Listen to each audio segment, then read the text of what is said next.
আল্লাহ রাব্বুল আলামিনের কাছে কৃতজ্ঞ হচ্ছি যে আল্লাহ রাব্বুল আলামিন আমাদেরকে সাইয়্যিদুল আইয়াম জুমার দিনে আল্লাহ রাব্বুল আলামিনের ঘরে আল্লাহ রাব্বুল আলামিনের জিকির করার জন্য আসার বসার তৌফিক, যোগ্যতা, সুস্থতা, মন মানসিকতা, পরিবেশ পরিস্থিতি দান করেছেন। সেই রব্বুল আলামিনের কাছে আমরা কৃতজ্ঞ হচ্ছি। সকলে কালেমাতুশ শুকর আদায় করি, সকলে করছি আলহামদুলিল্লাহ। আল্লাহ রাব্বুল আলামিনের শুকরের পরে আমরা কৃতজ্ঞ হচ্ছি আমাদের প্রিয় রসুল জনাবে মুহাম্মদুর রাসূলুল্লাহ সাল্লাল্লাহু আলাইহি ওয়াসাল্লামের প্রতি, যিনি দ্বীনের প্রত্যেকটি বিষয় আমাদের সামনে আল্লাহর পক্ষ থেকে ওহীপ্রাপ্ত হয়ে পুঙ্খানুপুঙ্খভাবে জানিয়ে গিয়েছেন। সেই রসুলের প্রতি আরও এক মর্তবা দরুদ পড়ি আমরা সাল্লাল্লাহু আলাইহি ওয়াসাল্লাম।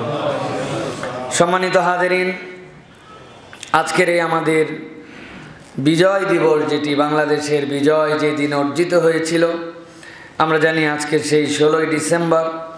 তো আজকে আমরা আমাদের সংক্ষিপ্ত আলোচনায় বিজয় অর্জন এবং এই বিজয় যদি অর্জিত হয় তার জন্য কাজ কি, সাথে সাথে আমাদের বিজয়ের যে পটভূমি এবং তার যে আজকের অর্জনের বাস্তবতায় আমরা কিছু স্বাধীনতার ইতিহাস এবং যারা এই বিজয় আনতে আমাদের জন্য পরিশ্রম করেছেন তাদের প্রতি আমাদের দায়িত্ব এবং কর্তব্য কি হবে, কোরআন সুন্নাহর আলোকে আমরা সংক্ষিপ্ত সময়ে এ বিষয়ে কিছু কথা শুনব।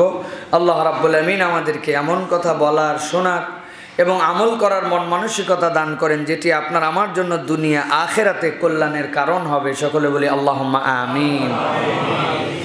আল্লাহ রাব্বুল আলামিন কোরআনুল কারীমের মধ্যে সূরা ইব্রাহিম, কোরআনুল কারীমের 14 নম্বর সূরা এর 7 নম্বর আয়াতের মধ্যে আল্লাহ রাব্বুল আলামিন বিজয় এবং তার উদযাপনের একটা মৌলিক ধারণা দিয়েছেন আপনার আমার জন্য।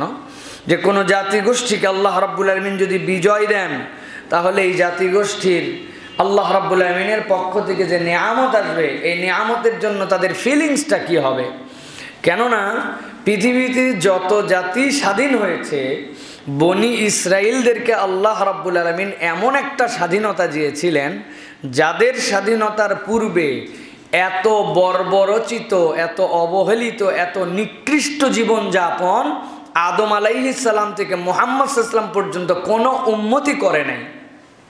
আল্লাহ রাব্বুল আলামিন নিজে বলেছেন যে এরা এমন কষ্টে ছিল যে তাদের যদি পুরুষ সন্তান হয় তাদেরকে হত্যা করে ফেলা হয়, তাদের নারীদেরকে দাস বানিয়ে রাখা হয় এবং তাদের মধ্যে যারা এই দুনিয়ার বুকে বেঁচে থাকতো পুরুষ হিসাবেও তাদেরকে কোনো সরকারি পদ পদবি, কোনো রাষ্ট্র সুযোগ সুবিধা কিছুই দেওয়া হতো না।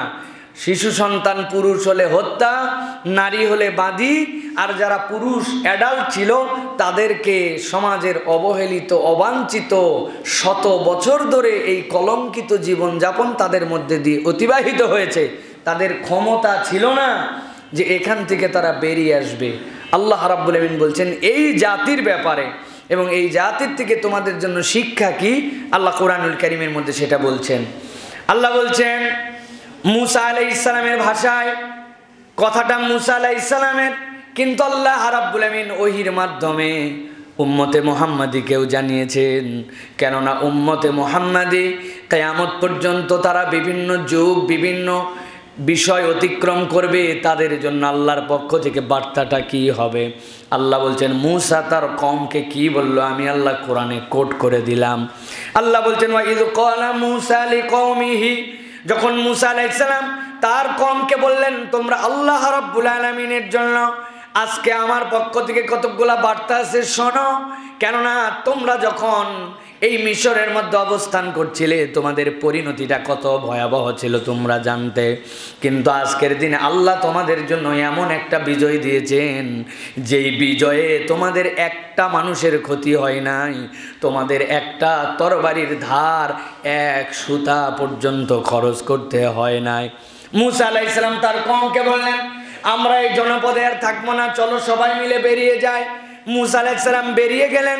এর আগ পর্যন্ত বিচ্ছিন্নভাবে কিছু মানুষ বিভিন্ন এলাকায় গিয়েছে, পালিয়েছে, কিন্তু মুসা আলাইহিস সালামের ডাকে 12টা তার যে আলাদা আলাদা গোত্র ছিল, সব মানুষগুলা যখন মুসা আলাইহিস সালামের পিছনে পিছনে রওনা হয়ে গেল, খবর যখন ফেরাউনের কাছে পৌঁছাইছে, সে চিন্তা করলো এতদিন বেছে বেছে বিচ্ছিন্ন মানুষকে মারতে হয়, আজকে সব মানুষগুলাকে এক জায়গায় পেয়ে গেছি।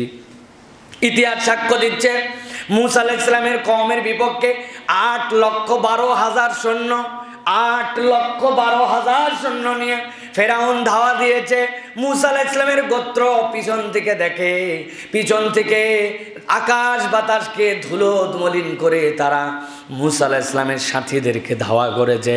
মুসা আলাইহিস সালাম সামনে আসলেন, আসার পরে বেঁধে গেল বিশাল এক সমুদ্র। এখন পিছন থেকে সৈন্য, সামনে সমুদ্র, ঝাঁপ দিয়ে যদি পরে সমুদ্রে নিশ্চিত মৃত্যু। আর পেছন থেকে আসতেছে এমন বাহিনী, যদি ঝাঁপ নাও দেয় এদেরকে কচু কাটা করে শেষ করে ফেলবে।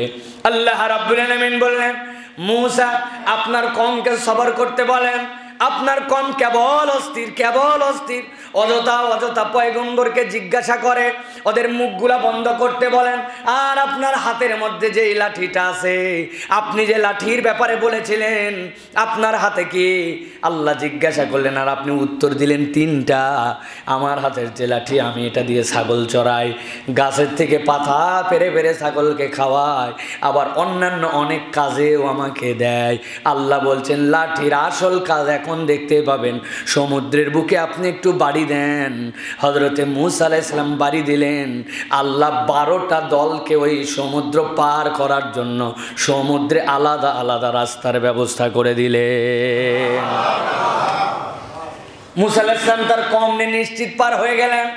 ইতিমধ্যে ফেরাউন এসে উপস্থিত, বলছে ভালোই হলো, এতগুলা লোক নিয়ে জাহাজ টাহাজ খুঁজে টুজে বের করে ওই পারে যাওয়া কঠিন। মুসা তো বড় ভালো কাজ করেছে, যেই রাস্তা আমার জন্য বানাই দিয়ে গেছে, এই উপকার কে করে? তোমার রাস্তা দিয়ে যে তোমারই মারবো। আল্লাহ বললেন নামো, নেমে দেখো, মাকারু ওয়া মাকারাল্লাহ ওয়াল্লাহু খায়রুল মাকিরিন। তুমি আল্লাহর বিপক্ষে কৌশল করো, আল্লাহ কৌশল করেন, আর জেনে রাখো আল্লাহর থেকে উত্তম কৌশল আর কেউ করতে পারে না। আল্লাহ এরপরে বলেন ইন্না বাতশা রাব্বিকা লাশাদীদ। আল্লাহর কৌশল যদি একবার ধরে, ওই ধরা কোনো সময় ছাড়ে না।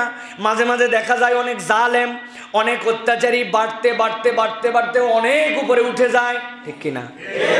আব্দুর রহমান আত-তারিফি তিনি বলতেছেন, দুনিয়ার মানুষ ভালো করে মাথার মধ্যে মনে রাখো, জালেম যখন অনেক বাড়ে, দেখো যে বাপরে বাপ ও তো খালি বাড়তেছে আর উঠতেছে, বাড়তেছে আর উঠতেছে। ভয় পেও না, ভুল বেজো না, আমার আল্লাহ তার উপরে উঠান এই জন্য, নিচ থেকে ঠেকনা দিলে কষ্টটা বুঝবে না। উপরে উঠাইছেন আল্লাহ ওরে আচ্ছা মতো ঠেকনা দেওয়ার জন্য। আল্লাহ এই জন্য বলছেন উমলি লাকুম ইন্না কাইদি মাতিন। ও দুনিয়ার মানুষ, আমি তোমাদেরকে ওই বড়শিটা যেরকম তোমরা মাছ ধরার জন্য মাঝে মাঝে ছেড়ে দাও, বড় মাছ বেঁধে গেছে, হুইল যারা চালান তারা বুঝবেন, মাছ বাঁধছে খেঁচটা দিয়ে মাছটারে আটকায় নিছে, কিন্তু এখন টপ টপ করে টেনে তোলা যাবে না, মাছের সাথে খানিক সময় খেলা লাগে। ও যেদিকে যায় হুইল ছাড়ে, খ্যারখ্যার চলে যায়, আবার টানে আবার ছাড়ে, আবার টানে আবার ছাড়ে। কিন্তু আল্লাহ বলছেন মানুষ জেনে রাখো, উমলি লাকুম ইন্না কাইদি মাতিন। হুইলওয়ালার কাছে যেরকম ঘোড়াটা ধরা আছে, ছেড়ে দেওয়া মানে মাছ তুমি ছাড় পেয়ে গেছো এরকম নয়। যখন সময় লাগবে আমি আল্লাহ ধরে টেনে তোমাকে আমার কাছে আনতে পারি। আল্লাহ বলছেন ওই রবি, আল্লাহ ওই রবি বলছেন ইন্না বাতশা রাব্বিকা লাশাদীদ। ও জালেমের দল সাবধান হয়ে যাও, ধরে না ধরে না ধরে না, আল্লাহ কিন্তু ধরলে ছাড়ে না। ফেরাউন নেমে গেছে, আল্লাহ রাব্বুল আলামিন এরপরে ফেরাউনকে যে চুবনিটা এখানে খাওয়াইছেন, দুনিয়ার ইতিহাসে এইরকম ভাবে 8,20,000 সৈন্যকে এক জায়গাতে কোনো খরচ ছাড়া কিছু ছাড়া পানির নিচে ডুবায়া চুবায়া মারছেন। আল্লাহ রাব্বুল আলামিন আর অন্য কোন কওমের সাথে করেন নাই। মূসা বলছেন, ও আমার কওম, তোমরা তো উঠে আসলে, উঠে আসার পরে পিছন দিকে তাকাইলে, তাকায় দেখো যেই রাস্তাতে তোমরা পার হয়ে আসছো ওই রাস্তাতেই ফেরাউন চলে আসে। বনি ইসরাইল বড় ভয়ঙ্কর জাতি। ওরা মূসা আলাইহিস সালামকে বলছে, মূসা নিয়ে আসলে ভালো কথা, রাস্তা হলো ভালো কথা, পারও হইলাম ভালো কথা, পিছনে তাকায় দেখো পিছনে ওই রাস্তা দিয়ে ফেরাউন আসে। আল্লাহ নবী মূসা বললেন, চুপ করে যাও, চুপ করে যাও। যেই আল্লাহ তোমাদেরকে সমুদ্রের মধ্যে দিয়ে রাস্তা বানায় পার করছেন, ওই আল্লাহ কেমনে তোমাদেরকে হেফাজত করবেন এই হিসাবটা আল্লাহর কাছে আছে। মূসা আলাইহিস সালাম এবার যখন তারা দেখতে পেল তাদের সামনে তাদের চাক্ষুষ শত্রু, তাদেরকে আল্লাহ রাব্বুল আলামিন নিমজ্জিত করে দিলেন। আল্লাহ বলছেন, ইয ক্বালা মূসা লিকওমিহি ইযকুরু নি'মাতাল্লাহ। ও কওম, তোমরা আল্লাহ রাব্বুল আলামিন যে নিয়ামত দিলেন এটার শুকরিয়া করো, তোমরা আল্লাহ রাব্বুল আলামিনের প্রতি কৃতজ্ঞ হও। আল্লাহর নবী বলছেন, নি'মাতাল্লাহি আলাইকুম ইয আনজাকুম মিন আলি ফিরাউন। ওই ফেরাউনের কবল থেকে তোমাদের মুক্তি পাওয়ার কোনো কায়দা ছিল না, কিন্তু আল্লাহ ওই ফেরাউনের কবল থেকে তোমাদেরকে মুক্ত করেছেন। ইয়াসুমুনাকুম সুআল আযাব। আল্লাহ রাব্বুল আলামিন এমন শাস্তিতে নিমজ্জিত করেছেন যেইটা তোমার চাক্ষুষ তোমাদের সামনে তোমরা দেখেছ। তোমাদের অতীতটা কেমন ছিল, সে তোমাদেরকে কত কষ্ট দিয়েছে, কেমন কষ্ট ফেরাউন রেখেছিল তোমরা জানো না? প্রত্যেকেই তো তোমরা তার সাক্ষী। এক একজন তোমরা জানো, তোমাদের সন্তান হত্যা করা হয়েছে, তোমাদের নারীদেরকে দাসীবাদী করা হয়েছে, বছরের পর বছর তোমাদেরকে নাগরিক সুবিধা থেকে বঞ্চিত করা হয়েছে। আল্লাহ বলছেন, ইয়াসুমুনাকুম সুআল আযাব। কষ্ট কত ধরনের হতে পারে সবই তো তোমরা জানতে, সেখান থেকে না আল্লাহ তোমাদেরকে আজকে বিজয় দিয়ে দিলেন। আল্লাহ বলছেন, ওয়ায়ুযাব্বিহুনা আবনাকুম ওয়ায়াস্তাহয়ুনা নিসাকুম। মানুষ তো জানে না তার পেটে কি আসবে। ওই মানুষগুলার পেটের মধ্যে যে সন্তান আসতো, ভূমিষ্ঠ হওয়ার সাথে সাথে ফেরাউন তার মধ্যে থেকে যারা পুরুষ হত্যা করে ফেলতো আর নারীদেরকে বাঁচায় রাখতো, এই কষ্টটাও তো তোমরা চোখ দিয়ে দেখেছ। আল্লাহ বলছেন, ওয়া ফি যালিকা বালাউম মির রাব্বিকুম আযীম। আল্লাহ রাব্বুল আলামিন বলছেন, ওয়া ফি যালিকুম বালাউম মির রাব্বিকুম আযীম। আল্লাহর পক্ষ থেকে এই যে কঠিন পরীক্ষা, কঠিন শাস্তি, এইটা সব তো তোমরা দেখেছিলে। মূসা আলাইহিস সালাম বলছেন, আজকের দিনে তোমাদেরকে আল্লাহ মুক্ত করে দিয়েছেন, অতএব তোমাদের কাজ হচ্ছে উযকুরু নি'মাতাল্লাহি আলাইকুম। তোমরা আল্লাহ রাব্বুল আলামিনের নিয়ামতের কথা স্মরণ করো। অতএব কোনো জাতিগোষ্ঠী যদি বিজয় পায়, তাদের প্রধান কাজ হবে আল্লাহ রাব্বুল আলামিনের কৃতজ্ঞ হয়ে যাওয়া, ঠিক কি না? আল্লাহ এরপরে বলছেন, ওয়া ইস্তাযানা রাব্বুকুম লাইন শাকারতুম লাযীদান্নাকুম ওয়া লাইন কাফারতুম ইন্না আযাবী লাশাদীদ। আল্লাহ বলছেন, ও দুনিয়ার মানুষ, কিয়ামত পর্যন্ত মূসা এবং তার কওমের মাধ্যমে জানালাম, এইটার ভিকটিম অথবা এইটার ডাইরেক্ট মুখাতেব উম্মতে মুহাম্মাদি নয়, মূসা আলাইহিস সালামের কওমের ব্যাপার আল্লাহ বলছেন, ও মূসা আপনি তাদেরকে জানায় রাখেন, তাদের স্মরণের মধ্যে দিয়ে রাখেন, আল্লাহ তাদের জন্য নির্দেশ দিয়েছেন, লা ইন শাকারতুম লা আযীদান্নাকুম ওয়া লা ইন কাফারতুম ইন্না আযাবী লাশাদীদ। তোমরা যদি আল্লাহর কৃতজ্ঞ হও, আল্লাহর জন্য নুনের উপরে তাগিদ দেওয়া লাগে না, লাম তাগিদ বা নুন তাগিদ দর ফেলে মুস্তাকবেল লাগে না আল্লাহর জন্য, কিন্তু আল্লাহ তারপরেও বান্দার ঈমান মজবুত করার জন্য বলছেন, তুমি যদি কৃতজ্ঞ হও নিয়ামত বাড়াবেন আল্লাহ, আর যদি অকৃতজ্ঞ হও তাহলে আল্লাহর শাস্তি এসে যেতে পারে। এইটা অন্য কোনো বিষয় নয়, স্বাধীনতার নিয়ামতের ব্যাপারে বলা হয়েছে। মুফাসসিরিনে কেরাম ব্যাখ্যা করছেন, ওয়া ইস্তাযনা আই আ'লামাকুম বিওয়াদিহি লাকুম, যে তোমাদেরকে আল্লাহ রাব্বুল আলামিন ওয়াদা করছেন কিয়ামত পর্যন্ত জানিয়ে দিচ্ছেন তোমাদেরকে যে এটা তোমার রবের পক্ষ থেকে ওয়াদা, লা ইন শাকারতুম লা আযীদান্নাকুম, যদি তুমি শুকরিয়া করো তাহলে আল্লাহ তোমার নিয়ামত বাড়াবেন, আর যদি তুমি অকৃতজ্ঞ হও তাহলে আল্লাহ রাব্বুল আলামিন তোমার নিয়ামতকে ছিনিয়ে নেবেন। তোমার নিয়ামতের পরিবর্তে ওই নিয়ামত তোমার জন্য তখন এক বিপদের কারণ হবে। এই জন্য আল্লাহর কৃতজ্ঞতা বিজয় উৎসবের প্রথম আল্লাহর পক্ষ থেকে নির্দেশনা। আল্লাহ রাব্বুল আলামিন মানুষের তবিয়ত তো জানেন, আল্লাহ মানুষের তবিয়ত দিয়ে সতর্ক করছেন। এই মানুষদের তো দায়িত্ব এটা, কিন্তু এই মানুষটি দায়িত্ব পালন করে না।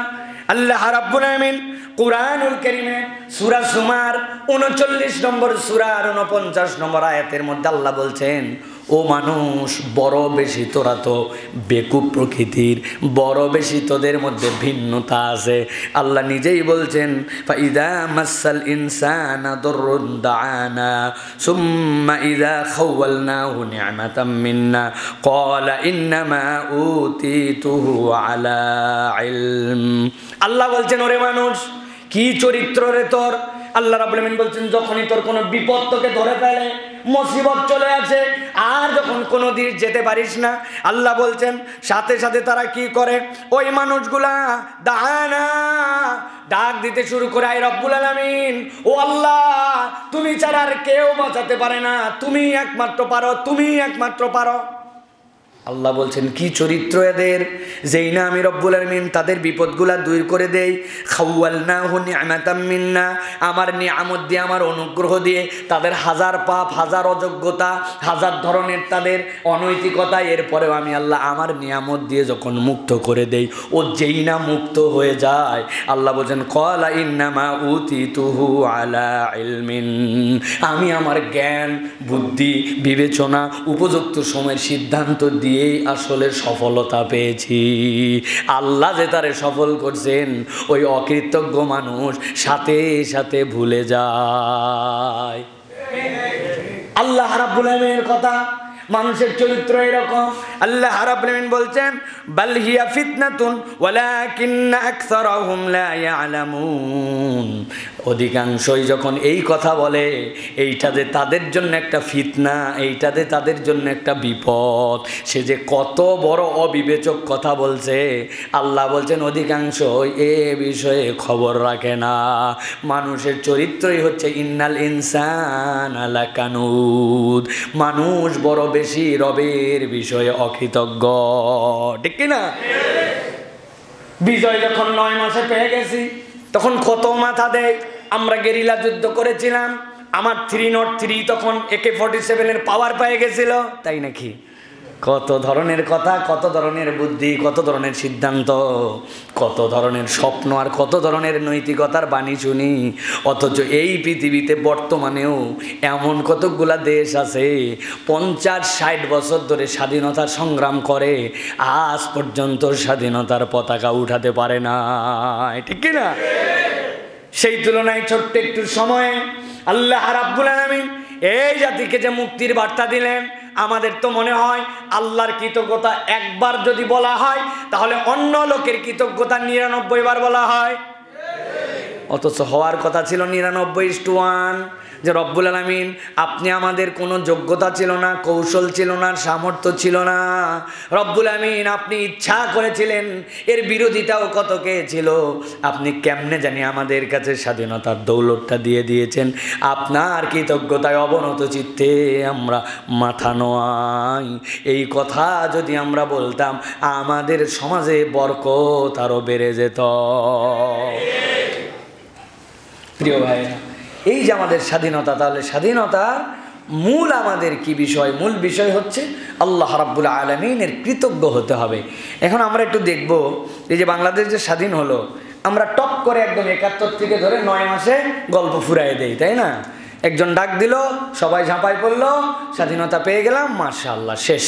এই স্বাধীনতার একটা লম্বা ইতিহাস আমাদের সাথে আছে। আমরা যারা এই বাংলায় অঞ্চলে বসবাস করি, এই মানুষগুলো বরাবর ইউনিক মানুষ ছিল। বাংলাদেশ শক্তিশালী অনার্য এবং দ্রাবিড় গোষ্ঠীর বসবাস সবসময় এই জায়গায় ছিল। যারা দ্রাবিড় তারা কোন বংশ থেকে? অনেক ইতিহাসবিদ বলেছেন নূহ আলাইহিস সালামের একজন সন্তান ছিলেন আবুল ফির। এই আবুল ফিরের বংশ থেকে দ্রাবিড় বিকৃত রূপ ধারণ করছে। মূলত নূহ আলাইহিস সালাম থেকে এই বংশের ধারা আমাদের এই অঞ্চলে এসেছে। স্বকীয়তা কী ছিল? এই যারা আমাদের মধ্যে থেকে অনার্য ছিল এই জায়গায়, এই মানুষগুলো ছিল সবসময় স্বাধীন চেতা মানুষ। এই মানুষগুলা কখনোই পরাধীনতা মেনে নেয় নাই। এই মানুষগুলোর চেতনাটাই এরকম ছিল।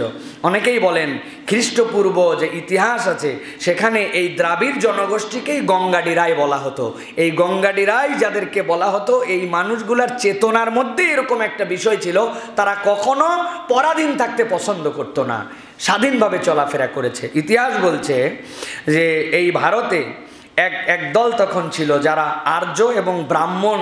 এই আর্য এবং ব্রাহ্মণরা এই অনার্য দ্রাবিড় গঙ্গাডিরাই গোষ্ঠীকে শুরু থেকে শেষ পর্যন্ত তাদেরকে তারা শত্রু জ্ঞান করে চলাফেরা করতো, যে এরা আমাদের মূল শত্রু, এবং এদেরকে উচ্ছিষ্ট, এদেরকে নীচ, এদের জাতপাত খারাপ, এইটাও এই সকল আর্য এবং ব্রাহ্মণদের কালচারের মধ্যে ছিল, যেটা আমরা এখন পর্যন্তও দেখতে পাই যে তাদের জাতের 4টা প্রকরণ, এই 4টা প্রকরণে একমাত্র ভালো জাত হচ্ছে ব্রাহ্মণ, বাকিদের সমাজে কোনো অবস্থান নাই। কতগুলো তো এইরকম, যদি ব্রাহ্মণদের বদনাও ছয়, কল দিয়েও হাত দেয়, তাহলে ওইটাও গরুর গু দিয়ে পরিষ্কার করা লাগে।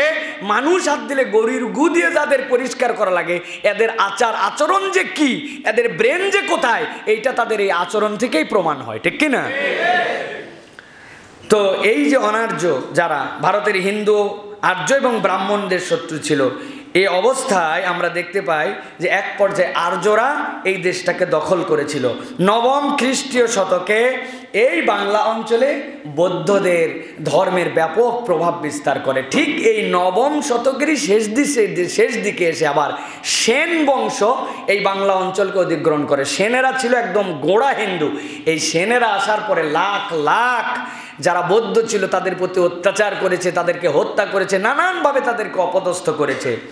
এই অবস্থা চলতে চলতেই আমরা দেখতে পাই যে এই সেন বংশের শেষের দিকে 1204 খ্রিস্টাব্দে এই দেশে আগমন করেন ইখতিয়ারউদ্দিন মুহাম্মদ বিন বখতিয়ার খিলজি।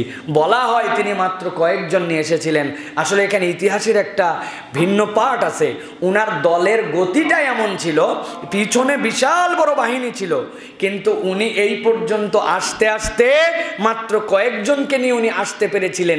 পিছনের বাহিনী তার সাথে যোগ দিয়েছে, কিন্তু আক্রমণের সময় মাত্র কয়েকজন ছিলেন, কিন্তু বাহিনী তার সাথে ছিল।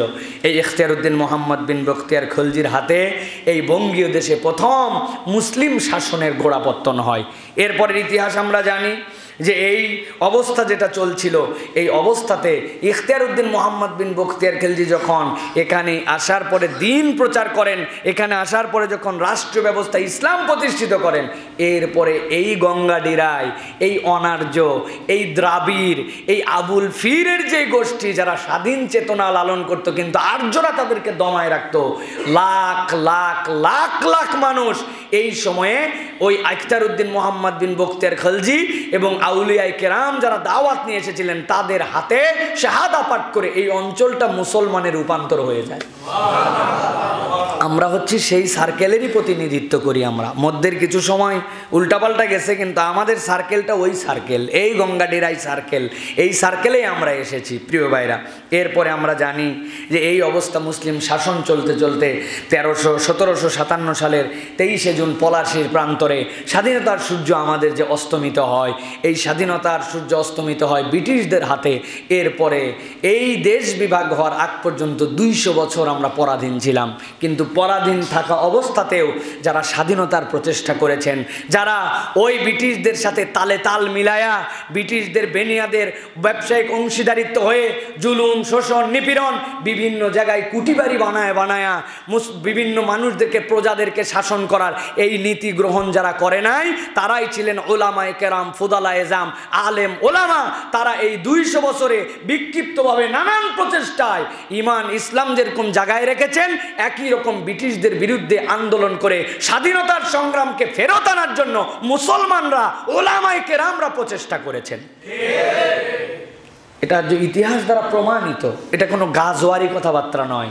মুসলমানরা কখনো তাদের সাথে গায়ে গায়ে লেপটাইয়া স্বাধীনতার সূর্য হারানোর পরে তাদের সাথে দোসর হয়ে যায় নাই। এটা মুসলমানদের স্বকীয়তা ছিল। এরই ধারাবাহিকতায় যখন এই বঙ্গীয় দেশে এই মানুষগুলি, যেই মানুষগুলি চলাফেরা করে, কষ্ট পায়, আলেম ওলামা বিভিন্ন ধরনের তীব্র প্রতিবাদের মুখে ব্রিটিশরাও চিন্তা করলো যে এই আসাম, বাংলা, এই অঞ্চলটার মানুষটা অধপতিত, এই অঞ্চলের মানুষটা পিছিয়ে পড়া। তখন তারা বসে একটা সিদ্ধান্ত নেয় যে এই বঙ্গকে ভঙ্গ করা হবে। 1905 সালের 16 অক্টোবর বঙ্গভঙ্গ হয়। বঙ্গভঙ্গ মানে বাংলাদেশকে রাজধানী করে বাংলা, আসাম এই অঞ্চলকে আলাদা করা হয়, যাতে এখানকার মানুষরা উন্নত হয়, এখানকার মানুষরা যেন কিছু নাগরিক সুবিধা পায়। কিন্তু আমাদের ওই পারের যারা ছিল তাদের কলিজায় এটা বড় দাগ কাটে। এইটা হতে পারে? এই বঙ্গভঙ্গের কারণে একটা গান লেখা হয়েছিল, আমার সোনার বাংলা আমি তোমায় ভালোবাসি। এটা আমাদের ভালোবাসায় লেখা গান নয়, এটা বঙ্গভঙ্গ হয়ে যাওয়ার কারণে উনাদের অন্তরের জ্বালা নিবারণের জন্য এই গান। প্রিয় ভাইয়েরা, এই বঙ্গভঙ্গর পরে যখন এই বঙ্গভঙ্গ হয়, বঙ্গভঙ্গ হওয়ার পরে আমরা দেখতে পাই যে উগ্র হিন্দুবাদী যারা ছিল সেই সময় তারা একটা ডায়লগ দিল। কি বললো? বঙ্গে মাতারম। এখনো আমরা শুনি না? বঙ্গে মাতারম মানে কি?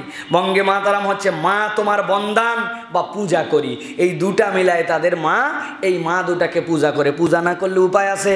পূজা না করলে ওই সিরাজগঞ্জের কুটিবাড়ি, তারপরে ওই আত্রায়ের কুটিবাড়ি, কুষ্টিয়ার কুটিবাড়ি যেইগুলো আছে, প্রতিশরের কুটিবাড়ি, এইগুলো কি হাজার হাজার বিঘা জমি, তাদের কোনো কাজ নাই, বজরাতে করে আসবে, এরপরে প্রজাদের চাষ হয়েছে না হয় নাই, আবার টিকছে না টিকে নাই, বন্যা হয়েছে না হয় নাই, এগুলো দেখার সময় নাই, খাতা কলম নিয়ে বসে প্রজাদের থেকে টাকা তুলে নিয়ে চলে যাবে। এই জন্য তাদের মনে বড় দুঃখ, বঙ্গভঙ্গ হয়ে গেলে তো বঙ্গ এইটা মানুষের থেকে আমরা তো এই সুযোগ সুবিধা আর পাবো না। এই জন্য তারা বলছে বঙ্গে মাতারাম। আমরা দুইজনকে বিশাল বীর সেনানী হিসাবে বলি, একটা হচ্ছে ক্ষুদিরাম আর প্রফুল্ল চাকি। শোনেন না আপনারা?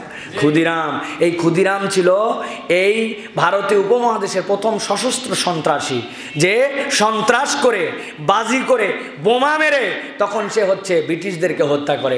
এর এগেনস্টে প্রফুল্ল চাকি তো নিজেই আত্মহত্যা করে আর ক্ষুদিরামকে ফাঁসি দেওয়া হয়। এই সকল নানান দিকের বিরোধিতা যখন তীব্র হয়, তখন ব্রিটিশ তাদের ক্ষমতাকে টিকিয়ে রাখার জন্য বঙ্গভঙ্গ রদের ঘোষণা দেয়। 1911 সালে এই বঙ্গভঙ্গ ভেঙে দেওয়া হয়, যে না ঠিক আছে, দুই বঙ্গ একসাথেই থাকবে। কিন্তু এই যে মুসলমানরা সমাজ সচেতন হলো, মুসলিমদের কিছু লিডার তৈরি হলো, তারা তাদের অধিকার বুঝাই নেওয়ার জন্য কে তাদের পক্ষে আর কে তাদের বিপক্ষে, সত্য মিথ্য যখন চোখ দিয়ে চিনে ফেললো, এই ধারাবাহিকতাই কিন্তু সেই বিশ্বযুদ্ধের পরে কিন্তু 1947-এর দেশ বিভাগ। সুতরাং 1947-এ যে ব্রিটিশ থেকে আমরা স্বাধীনতা অর্জন করি, এই স্বাধীনতার পিছনের ইতিহাস যদি আপনি খুঁজতে যান, তাহলে মুসলমানদের অবদান, স্বাধীনচেতা মুসলমানদের অবদান এবং মন মানসিকতা সবচেয়ে বড় ছিল এর পিছনে। প্রিয় ভাইয়েরা, 47-এ দেশ ভাগ হলো যেই স্বপ্ন নিয়ে, আমরা জানি সেই স্বপ্নটা আমাদের পূর্ণতা পায় নাই। আল্লাহ রাব্বুল আলামিন এরই ধারাবাহিকতায় আমাদেরকে 1971 সালে স্বাধীনতার সেই সূর্যটাই 16 ডিসেম্বরে আল্লাহ রাব্বুল আলামিন আমাদেরকে দান করেছিলেন। তারা আমাদেরকে প্রবঞ্চনা করবে না, তারা আমাদেরকে নিয়ে দুই অংশ হলেও এক অংশের মতো একটা দেশ হিসাবে তারা গড়ে তুলবে। কিন্তু এই প্রবঞ্চনাটার শিকার হওয়ার কারণে আল্লাহ এই জুলুমের বিপক্ষেই কিন্তু আমাদের এই দেশটাকে জুলুম করার জন্য আল্লাহ স্বাধীনতা দিয়েছিলেন। প্রিয় ভাইয়েরা, স্বাধীনতার অনেক দীর্ঘ কথা, আমি সামারিটুকু কেবল আপনাদের কাছে বললাম। প্রিয় ভাইয়েরা, মনে রাখবেন যে যখন আমরা ইতিহাস বলবো, পিছন থেকে দেখে আমাদের ইতিহাস বলা উচিত। সংক্ষেপ যদি ইতিহাস বলে দেই, তাহলে অনেক ব্যক্তির অবদান এবং অনেক ব্যক্তির এর পিছনে যে নিরলস প্রচেষ্টা, এইগুলা বাদ পড়ে যাবে। আর বাদ পড়া মানে আল্লাহর কৃতজ্ঞতাহীন হয়ে যাওয়া। কারণ আল্লাহ বলছেন, তুমি যখন সফল হয়ে গেছো, তখন তুমি তোমার ব্যক্তিত্ব, তোমার বিবেক খালি এইটুকুই বলো, আর কিছুই বলো না। এই তো তোমার চরিত্র। এইটা যদি হয়, এটা তোমাদের জন্য ফিতনা। তোমাদের অধিকাংশ এই বিষয়টা বোঝো না। প্রিয় ভাইয়েরা, স্বাধীনতার নিয়ামতের স্থায়িত্বের জন্য 1 নম্বরে আল্লাহর কৃতজ্ঞতা লাগবে। 1 নম্বর আল্লাহর কৃতজ্ঞতা লাগবে। আগেই বলেছি, কত যুগ অতিক্রম হয়ে গেল, এখন অনেকেই স্বাধীনতা পেল না, আর আল্লাহ আমাদেরকে নিয়ামত দিয়ে দিয়েছেন। 2 নম্বর কি ভাই?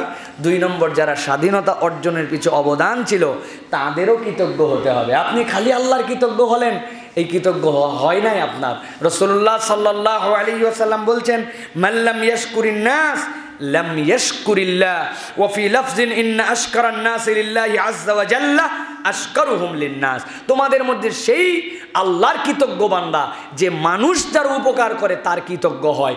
মানুষের কৃতজ্ঞতা আদায় না করলে আল্লাহর পূর্ণাঙ্গ কৃতজ্ঞ বান্দা হওয়া যায় না।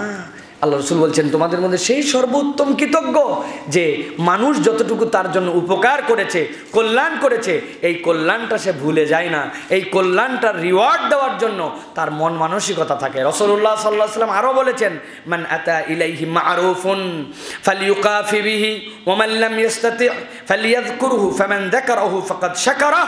রাসূলুল্লাহ সাল্লাল্লাহু আলাইহি ওয়াসাল্লাম বলছেন, তোমার যদি কেউ একটুখানি উপকার করে দেয় তুমি তার উপকার করার চেষ্টা করো, আর যদি তোমার উপকার করার পরে তার উপকার করতে না পারো তাহলে তোমার উপকার হবে, তোমার জন্য দায়িত্ব হবে ফালিয়াযকুরহু ফামান যাকারাহু ফাকাদ শাকারা, তাহলে তার কথা স্মরণ করো।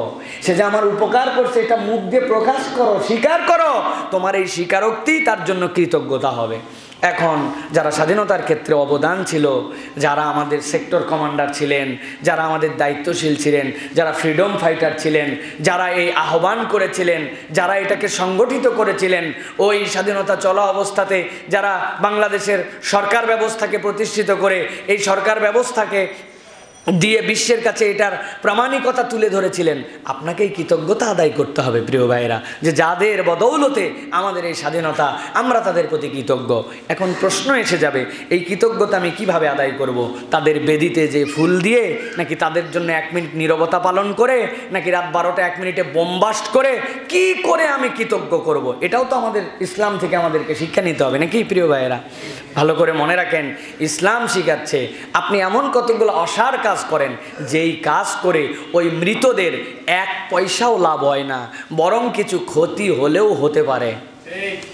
1 পয়সাও লাভ হয় না। আপনি যদি খালি পায়ে হাঁটেন, আপনি বেদিতে যে ফুল দেন, আপনি যদি আকাশে বোমব্লাস্ট করেন, রাত্রেবেলা আতশবাজি করেন, রাস্তায় লাইটিং করেন, এইগুলোর দ্বারা আপনার অ্যাকচুয়ালি ওই যারা স্বাধীনতার ক্ষেত্রে যারা জীবন দিয়ে গেছেন তাদের কোনো কল্যাণ হয় না। তাদের জন্য যদি কল্যাণ কিছু করতে চান, তাদের জন্য দোয়া করেন, তাদের কথা স্মরণ করেন, তাদের হয়ে মসজিদ, মাদ্রাসা, সাদাকায়ে জারিয়া, এতিমখানা এরকম কোনো প্রতিষ্ঠান নির্মাণ করে দেন, আর তাদের পরিবার পরিজন যতদিন পর্যন্ত বেঁচে থাকে তাদেরকে কৃতজ্ঞতা স্বরূপ তাদের সাথে সম্পর্ক রাখেন। এই কাজগুলি ইসলাম শিখিয়েছে। যদি কোনো সৈনিক দেশের জন্য কাজ করে যান, এই কাজ করতে হবে। বাকি আপনি যাই করেন ভাই, আপনি যে যুক্তিতেই করেন, ওয়াল্লাহে এটা দুনিয়ায় লোক দেখানো হতে পারে, ওই ব্যক্তির জন্য মৌলিক কোনো উপকার বয়ে আনতে পারে না প্রিয় ভাই। এটা আমাদের ঈমান, এটা আমাদের বিশ্বাসের অংশ। এটা ধর্মীয় ক্ষেত্রেও তাই। দেখবেন অনেক বড় বড় জায়গায় অনেক পীর সাহেব, আউলিয়া কেরাম যারা অবদান রেখে গেছেন, সত্যি সত্যি আমরা বিশ্বাস করি, তাদের কবরে যে আপনি যদি উপর দিয়ে চাদর চাপায় দেন, তাদের কবরে যে যদি আপনি মোমবাতি জ্বালায় দেন, তাদের কবরে যে যদি আপনি ধূপবাতি জ্বালায় দেন, আপনার থেকে বড় নিমক হারাম কেউ নাই। ওই বেচারি নিচে চাদর ছাড়া শুয়ে আছে, বালিশ ছাড়া শুয়ে আছে। তোমার যদি এত মহব্বত হয়, কবরের নিচে একটা চাদর দাও, বালিশ দাও। তুমি পাকার উপরে বালিশ দিচ্ছ, বছরে বছর চাদর দিচ্ছ, তোমার থেকে বড় নিমক হারাম আর একটাও নাই, ঠিক না? ভিতরে অন্ধকার, তুমি উপরে আলো জ্বলাও। আরে বেটা, উপরে আলো দিলে তো আরো বেশি অপমান করা হয়। মানে একটা লোক ক্ষুধার্ত, আপনি খাবার না দেন, কিন্তু আপনি তারে দেখাই খাচ্ছেন, দেখ কি খাচ্ছি, দেখ কিরকম লাগবে। তাহলে তুই খাবার না দে ভাই, পর্দা টেনে খা, তুই খাবার দিতে পারবি না বলে দে, কিন্তু ওই পারে ক্ষুধার্ত আর তুমি দেখায় খাও। দেন ভিতরে অন্ধকার, ভিতরে চাদর নাই, ভিতরে অবস্থা খারাপ, আপনি উপরে দিচ্ছেন চাদর, উপরে দিচ্ছেন গোলাপ, উপরে দিচ্ছেন এই মোমবাতি, উপরে দিচ্ছেন সুগন্ধি, তা আপনার থেকে বড় দুর্মুখ আর কেউ নাই, ঠিক কিনা? কল্যাণ যদি কিছু করতেই চান, যেটা ভিতর পর্যন্ত যায় ওইটা করেন। নবী করিম সাল্লাল্লাহু আলাইহি ওয়াসাল্লাম বলছেন, তার জন্য দোয়া করো, তার হয়ে তুমি এমন কোনো সাদাকায়ে জারিয়া করো, তার হয়ে অপরের কল্যাণ করো, তার আত্মীয় স্বজনের সাথে সম্পর্ক ঠিক রাখো, তার বন্ধু বান্ধবের সাথে সম্পর্ক ঠিক রাখো। ওই মানুষটা কি কি দুনিয়ার বুকে অপরাধ করে গেছে, ভুল করে গেছে, জেনে থাকলে তোমার পরিবারের পক্ষ থেকে এইগুলা মিটাই দেওয়ার চেষ্টা করো। এই হলো কবরে যাওয়ার তরিকা। উপরে এইগুলা দিয়ে কোনো লাভ নাই, ঠিক কিনা? এটা তো শয়তানের তরিকা প্রিয় ভাইরা। তো সেটা আমাদের এই বেলাইনেও লাইনেও দুই লাইনেই আছে। এই লাইনে ফুল দেওয়া আছে, এই লাইনে হে আছে সে আছে, 1 মিনিট নীরবতা আছে, আর আমাদের লাইনে চাদ্দর চুদ্দর চড়ানো আছে, ঠিক না ভাই?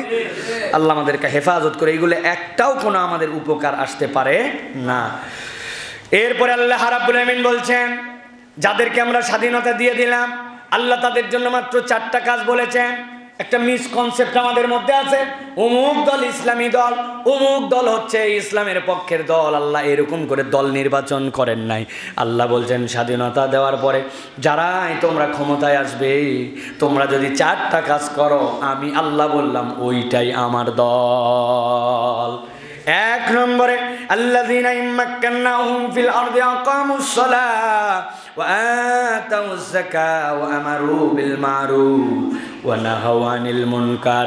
তোমাদেরকে আল্লাহ যদি পাওয়ার দিয়ে দেন, তাহলে 1 নম্বর তোমার দায়িত্ব হবে এই জমিনে তোমরা নামাজ ভিত্তিক সমাজ কায়েম করো। নামাজ ভিত্তিক সমাজ যেইটা, এইটা হচ্ছে আপনার পুরা সমাজের মধ্যে সৌন্দর্য বিলানো, সাম্য প্রতিষ্ঠা করার ডেমনস্ট্রেশন। এর থেকে বড় প্র্যাকটিক্যাল ডেমনস্ট্রেশন আর কেউ নাই। আমি চিনি না, প্রথম কাতারে দাঁড়িয়ে গেছি, আমি আসছি মার্সিডিজ বেঞ্জ গাড়িতে করে, আমার ব্যাংকের মধ্যে কোটি কোটি টাকা, আর এই মহল্লার মধ্যে একজন শ্রমিক যে সকাল থেকে সন্ধ্যা পর্যন্ত মাথায় করে সিমেন্ট বালু ঢোয়া 500 টাকা মাত্র পায়। জোহরের আজান হয়ে গেছে, মসজিদের অজুখানায় যে অজু করে, ওই ব্যক্তিটা নিজের কোমরের গামছা খুলে ছেঁড়া গেঞ্জি পরে ওই মিলিয়নিয়রের পাশে এসে ডান পাশে দাঁড়ায় গেছে। দুনিয়ার কারো সাধ্য নাই বলতে পারে আপনি আমার পাশ থেকে সরে পিছনে দাঁড়ান, ঠিক কি না? আল্লাহ রাব্বুল আলামিন বলছেন এই হচ্ছে রব্বুল আলামিনের বিধান। এই বিধান হচ্ছে তাসওয়িয়ার বিধান, এই বিধান হচ্ছে সাম্যতা সৃষ্টির বিধান। আল্লাহ কেন আগে বলেন, এইটা তুমি যেই নামাজের মধ্যে প্রতিষ্ঠিত করলে, এই নামাজ কেবল মসজিদে প্রতিষ্ঠার জন্য, আদায় করার জন্য, আকামুস সালাহ, এই সালাতের বিধানটা মসজিদের বাইরেও সমাজের মধ্যে তোমরা ছড়ায় দাও। সমাজের মধ্যে ধনী থাকবে, গরিব থাকবে, সমাজের মধ্যে বড়লোক থাকবে, দরিদ্র থাকবে, কিন্তু এই সমাজটা মৌলিক ক্ষেত্রে সাম্যতার বিধানে চলবে। তোমার 1000 কোটি টাকার মালিক, তাতে কিচ্ছু যায় আসে না, কিন্তু তোমার 1000 কোটি টাকার থেকে 2,50,00,000 টাকা এইটা তোমার অংশ নয়, এই 250 কোটি টাকা আল্লাহ রাব্বুল আলামিনের অংশ। আল্লাহ তোমার সম্পদের মধ্যে দিয়েছেন, ওইটা বের করে তুমি 10,000 কোটি টাকার মালিক হও, আল্লাহর কোনো আপত্তি নাই, ইসলাম তোমাকে কোনো রকম বাধা দিবে না, ঠিক কি না? সমাজতন্ত্র কেমন করে ফেল করে গেছে। সমাজতন্ত্রে ব্যক্তির কোনো মালিকানা নাই, সরকার সব কিছুর মালিক, মানুষ খালি গরুর মতো খাটবে। একজন মানুষ ট্রিলিয়নিয়ার মিলিয়নিয়ার, সেও শ্রমিকের কাতারে, আবার তার শ্রমিকও তার শ্রমিকের কাতারে। রাষ্ট্র সব সম্পদের মালিক। 1 বছর 2 বছর, মাত্র 30 বছরের মধ্যে ওই স্টালিন, ওই লেলিন, ওই মাও সেতুং, তাদের আদর্শকে লাথিয়া মানুষ বিদায় করছে, টিকতে পারে নাই। আল্লাহ বলছেন আল্লাহর বিধান এরকম নয়, আল্লাহর বিধান সাম্যতার বিধান। টাকা পয়সা কম বেশি থাকবে, কিন্তু বড় লোকের টাকায় গরিবের অংশটা ঢুকায় দেওয়া থাকবে। 1 লক্ষ টাকা তোমার, 97,500 টাকার মালিক তুমি, আর যে 2,500 টাকা এটার মালিক নও তুমি, এটার মালিক আল্লাহ। ওয়াফি আমওয়ালিহিম হাক্কুল লিস-সাইলি ওয়াল মাহরুম, এই টাকার অংশটা হচ্ছে সাইল এবং মাহরুমদের, আল্লাহ তোমারে জিম্মাদার বানাইছেন। কিন্তু আমরা বাংলাদেশে দেখতে পাই, আমরা কোনো সময় বলি না সালাদ দাতা, রোজা দাতা, হজ দাতা, বলেন নাকি আপনারা? বলেন না? আমি একজন সালাদ দাতা, এবার কি পরিভাষা? যেই লোক এই কথা শুনে অবাক হয়, ওই লোকই আবার যখন জাকাত দেয় তখন নিজের নাম দেয় জাকাত দাতা। কি আপনার আল্লাহ নামাজ ফরজ করছেন, রোজা ফরজ করছেন, হজ ফরজ করছেন, জাকাতও ফরজ করেছেন। আপনি নামাজ পড়লে নামাজ আদায়কারী হন, কিন্তু জাকাত দিলে জাকাত দাতা হন কেমনে? হ্যাঁ, আপনি জাকাত দাতা নয়, আপনি জাকাতও আদায়কারী। আর একটা মিসকনসেপ্ট হচ্ছে নামাজ, রোজা, হজ, জাকাত সম্পূর্ণ অল ইসলামিক কথা। আল্লাহ বলছেন নামাজ আর জাকাত, 1 নম্বর সালাত, তারপরে জাকাত। আমরা সিস্টেম করে পিছাই দিছি নামাজ, রোজা, হজ, জাকাত, মানে শেষেরটা দিলেও চলে, না দিলেও চলে। অথচ আল্লাহ রাব্বুল আলামিন বলছেন 1 নম্বরে সালাত, এরপরে যাকাত। যেখানে আল্লাহ সালাতের কথা বলছেন এরপরে যাকাত। হজ যার আছে সে করবে, যার নাই সে করবে না। রোজা যার সামর্থ্যে কুলাই করবে, যার সামর্থ্যে কুলাই না। ভিন্ন ব্যবস্থা আছে। আল্লাহ রাব্বুল আলামিন সব বিধানগুলা সুন্দর সিস্টেমে দিলেন। এই জন্য আল্লাহ বারবার বলেছেন আকামুস সালাত ওয়া আতাউজ যাকাত। সালাত কায়েম করে ডেমনস্ট্রেশন মসজিদে, আর যাকাত সহ অন্যান্য অর্থনৈতিক ভিত্তি দিয়া ডেমনস্ট্রেশনটা হবে সমাজে। এই দুইয়ের সমন্বয় যখন হবে ওই সমাজটা তখন হীরার সমাজে রূপান্তর হবে। ঠিক কি না? আল্লাহ এই জন্য বলছেন 1 নম্বর দায়িত্ব তোমাদের জন্য সালাত কায়েম করা, 2 নম্বরে যাকাত আদায় করে দেওয়া, 3 নম্বরে আল্লাহ বলছেন তোমাদের দায়িত্ব হবে আমারু বিল মারুফ ওয়া নাহু আনিল মুনকার, সৎ কাজের আদেশ করা আর অন্যায় থেকে ফিরায় রাখা। আমরা কিছু কিছু মানুষ সৎ কাজের আদেশ করলেও অন্যায় থেকে মানুষকে ফিরায় রাখতে হয়, এইটা আমরা ভুলে গেছি। ঠিক না ভাই? অন্যায় থেকে যে ফিরিয়ে রাখতে হবে এটা আমাদের আর মাথার মধ্যেই নাই। এটা যে পালনযোগ্য একটা আমল, এটা চিন্তাই করি আমরা চিন্তা করছি সমাজের মধ্যে এইগুলা করলে কি হয় না হয়, সমাজে অবস্থান থাকে কি না থাকে, এরকম করে আমরা চিন্তা করতে করতে আমাদের সমাজটা এখন অসভ্যতা, বেহায়াপনা, অশ্লীলতায় ভরে গেছে। এর একমাত্র কারণ সমাজের মধ্যে নাহিয়ানিল মুনকারের আমল উঠে গেছে। নাহিয়ানিল মুনকারের আমল দোয়া করে হয় না। নাহিয়ানিল মুনকারের আমলের যে 4টা বর্ণনা আল্লাহর নবী বলে গেছেন, ওইটার স্টেপ বাই স্টেপ বাস্তবায়নের মাধ্যমে হয়। তোমার যদি ক্ষমতা থাকে ফালিয়ুগাইয়িরুহু বিয়াদিহি, তুমি তাহলে এটা হাত দিয়ে চেঞ্জ করো। ফাইল্লাম ইয়াস্তাতি ফাবিলিসানিহি, পারো না হাত দিয়ে, ক্ষমতা দিয়ে, মুখ দিয়ে করো। মুখ দিয়ে পারো না, তখন তোমার জন্য দায়িত্ব হচ্ছে অন্তর দিয়ে ঘৃণা করো। আপনি পুরা হাদিস উল্টাইছেন, উল্টায় এখন আমরা বলি সমাজের যে অবস্থা, আল্লাহ হেদায়েত করুক। আমার অন্তরটা পুড়ে যায়, ওনার অন্তর পুড়ে যায় কিন্তু মুখ খোলে না, হাত নড়ে না। ওনার বিশাল পাওয়ার। উদাহরণ, আমার বিখ্যাত উদাহরণ আপনাদের কাছে দেওয়া আছে। এই মসজিদের সামনে কুকুর মরছিল একটা সিঁড়িতে। সকালবেলা ইমাম সাহেব যখন উপর দিয়ে ডিঙ্গায় আসছে, আসার সময় বলছে আল্লাহ তোমার এই ফায়সালা, কুত্তা মরার আর জায়গা পেল না মসজিদের এই সামনে। নাউযুবিল্লাহি মিন যালিক। বেলাল ভাইকে বলছে বেলাল সাহেব ফজরের পর ঘোষণা দিবেন কুত্তা সরানোর জন্য দোয়া হবে। বেলাল ঘোষণা দিয়েছে একটা কুত্তা মসজিদ দরজার সামনে মরছে, আমরা সকলে দোয়া করে আল্লাহ জানে কুত্তা সরায় দেয়। হুজুর আইরে দোয়া, কান্নাকাটি করে ফজরের পরে দোয়া, কলিজা ছেঁড়া দোয়া। আল্লাহ এই কুকুর মানুষের নামাজের ক্ষেত্রে যে অসুবিধা সৃষ্টি করছে, রব্বুল আমিন তুমি কি না পারো, কুত্তাটার এখান থেকে সরায় দাও। জনগণ দোয়া চিন্তা করছে জোহরের আগেই তো কাম হবে। জোহরের সময় এসে দেখে মাছি লাগছে ভ্যান ভ্যান, আরও দুর্গন্ধ। তো একজন সহানুভূতিশীল লোক বলছে যে ওই দোয়ায় কাজ মনে হয় নাই, আসরের সময় আল্লাহ মাসালে আমরা কিছু জিলাপি দিয়ে দোয়া করব। বুঝে থাকলে বলেন ভাই, এই কুত্তা কি সরবে আর গন্ধ কি কমবে? কেন দোয়া করলো যে, অন্তরে ঘৃণা করলো যে? হয় নাই। আপনার দায়িত্ব ছিল সেক্রেটারি সাহেবকে খবর দেওয়া যে আমি তো চিনি না, মিউনিসিপ্যালিটির লোকটাকে আপনি ডাক দেন। মিউনিসিপ্যালিটির লোকটাকে উনিও চিনে না, কমিশনারকে বলছে মসজিদের সামনে কুত্তা মরছে, তাড়াতাড়ি সরাও। ওই খবর দেওয়ার পরে হাত দিয়া যে পারছে হাত দিয়ে সরাই দিছে, পারে নাই মুখ দিয়ে বলছে। সেক্রেটারি তখন অন্যকে বলছে, উনি তখন ক্ষমতা দিয়ে বলছে এই মসজিদের সামনের কুত্তা মারা বেটা, এটা অন্য জায়গায় মরলে তোরে বলতাম নাকি, এক্ষুনি ছড়া, চাকরি খাবো কিন্তু। তাছাড়া ভয়ে দৌড়ায় আসে ওই লোক কুত্তা নিয়ে চলে গেছে। কুত্তা সরানোর টেকনিক এইটা। আপনি সব বদলায়া প্রথম থেকেই খালি গন্ধ, নাউজুবিল্লাহ, গন্ধ, নাউজুবিল্লাহ। কুত্তা সরবে না, গন্ধ বাড়বে। কুত্তা সরবে না, গন্ধ বাড়বে। আমাদের সমাজের যাবতীয় অপরাধ এই সূত্র দিয়ে হিসাব করে দেখেন। আপনার সমাজে অন্যায়, পাড়াতে অন্যায়, মহল্লায় অন্যায়, অনাচার, অবিচার, ইফটিজিং, মহিলাদের অসম্মান করা, বিভিন্ন টেন্ট বানায়া ঈদের সময় এর সময় ওই সময় পটকাবাজি করা, আতশবাজি করা, হারাম কাজ করা, অন্যায় করা, অন্যায্যতা করা, ছেলেদের চেহারা, আচরণ, কথা বার্তা পরিবর্তন, এইগুলা যদি সমাজের একটা শ্রেণী মজবুতির সাথে মুখ দিয়ে পাওয়ার দিয়ে শাসন করত, সমাজ এত অধপতিত হতো না। ঠিক কিনা? এই আমি তোর এলাকার বড় ভাই, কি কুত্তার মতো চুল কাটছিস? এই আমার এলাকায় থেকে ফালতু চুল কাটিস মানে?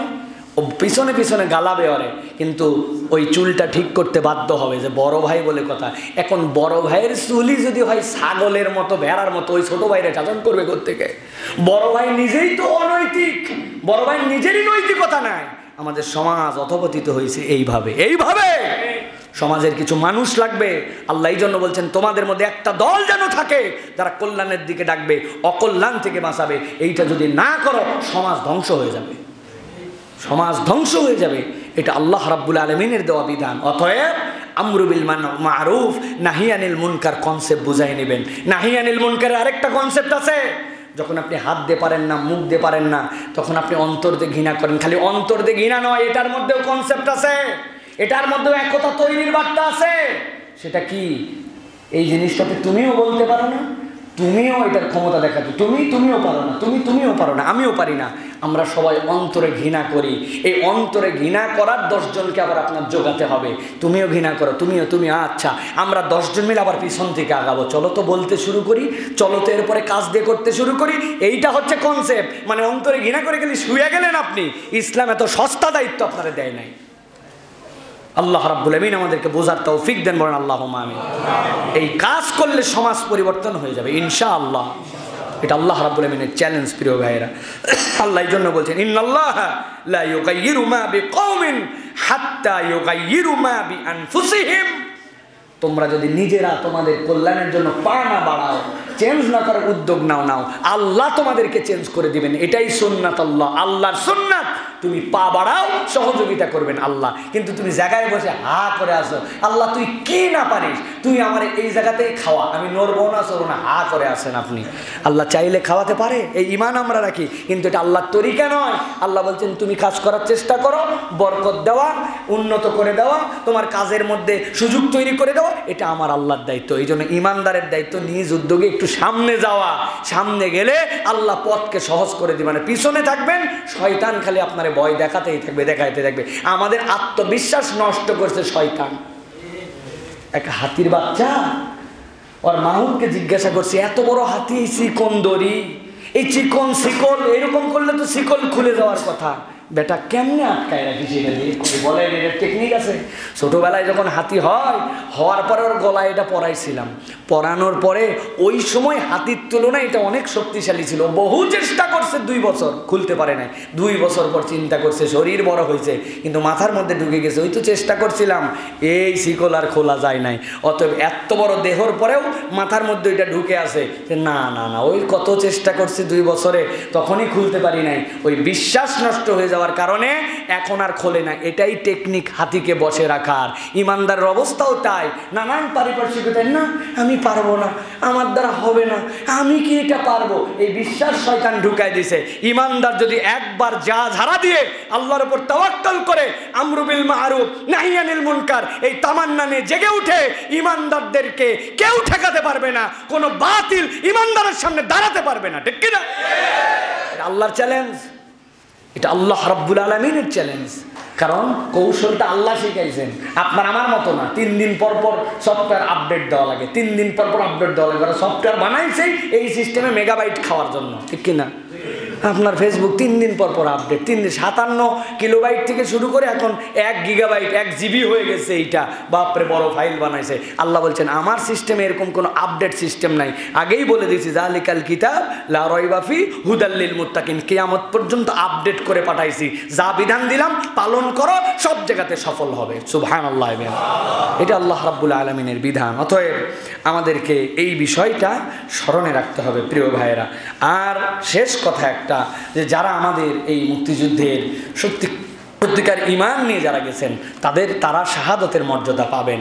হাদিস দ্বারা প্রমাণিত, মান কুতিলা দুনা মালিহি ফাহুয়া শাহীদ ওয়া মান কুতিলা দুনা আহলিহি আও দুনা দামিহি আও দুনা দীনিহি ফাহুয়া শাহীদ। আল্লাহ রাসূল বলেন, কেউ যদি তার অধিকার আদায় করার জন্য সংগ্রামে লিপ্ত হয়, কেউ যদি তার দ্বীনের অধিকার আদায় করার, ধর্মের অধিকার আদায় করার জন্য সংগ্রামে লিপ্ত হয়, আর এই অবস্থায় যদি সে মারা যায়, তাহলে আল্লাহ তাকে দারাজায়ে শাহাদা দান করবেন।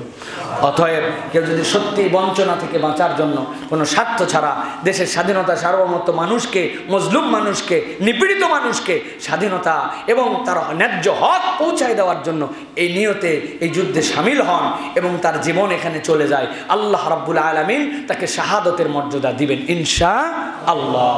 আল্লাহ আমাদের যেই ভাইদের মাধ্যমে আমরা আমাদের স্বাধীনতা পেয়েছি, আল্লাহ তাদেরকে আল্লাহ রাব্বুল আলামিন কবুল করেন।